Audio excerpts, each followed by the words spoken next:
surprised at all. Many of you have been sat here in this room with me where I've spoken about global Trumpism and various things like this. The first time I came out publicly and said I thought that he would win was at a Watson event in May last year. I did an interview in Greece that went viral when I predicted both Brexit and Trump. And it's not because I have a clairvoyant crystal ball sitting under my bed or I made a pact with Satan to see the future in a mirror. It's simply, it's pretty obvious if you think about it in a more global way. This is not a local event. Everything that Professor Shillett just said is true about this election, but Brexit happened. There's a left-wing version of this that brought us Greece. There's the shrinkage of centre-party votes across the entire OECD. There's the collapse of left-wing parties' votes in particular across Western Europe. Coming up next, Renzi is going to fail in Italy in the referendum that's coming up, which will cause a constitutional crisis in Italy. Shortly after that, we have the French election coming up. I would like to remind you of the following statistics. The lowest George Bush ever got, George Bush Jr. got as president in his approval rating was 29%. The president of France currently has an approval rating of 4%. And the National Front have nearly 40% of the intended vote. So even with the design of the French constitution, which makes it very difficult and you have to have a second round, etc., the most popular political party by a factor of 2 in France is the National Front. After that, we have the German elections coming up. Merkel is vulnerable. How is all of this going to play out, and what is it all connected?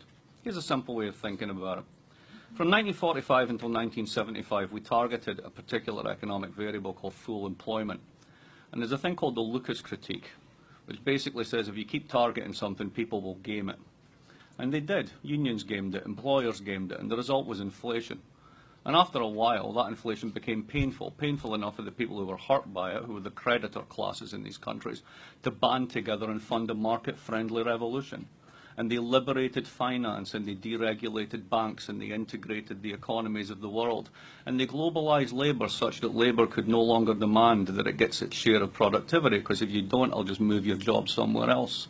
And all of those trade agreements that were signed, the globalization, which is inevitable and we can't roll back. You know, you can go on the web and type in WTO text, and you'll find that it's a very long 700-page legal agreement that took 5 years to thrash out, between corporate interests, lawyers, lobbyists, with very little input from civil society.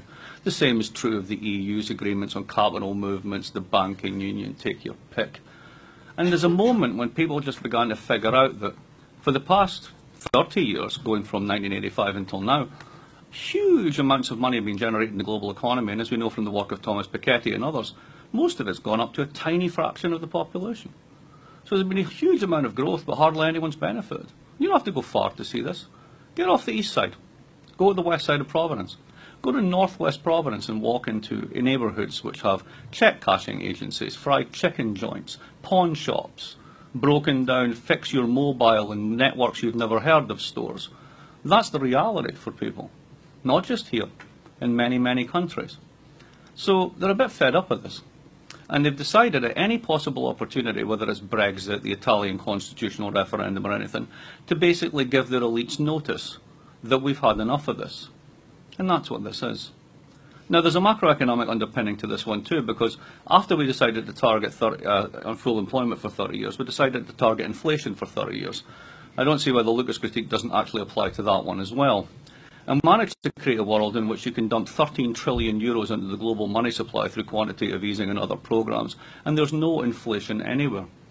And here's your problem. When you've levered up your banking system and bailed it out, dumped it on the public purse and said you need to cut that terrible debt, when people's personal balance sheets are still bloated from all the credit they took on in the 2000s, and they don't have wage growth, and there's no inflation to ease the burden of the debt, then the creditors fight harder to get their money back.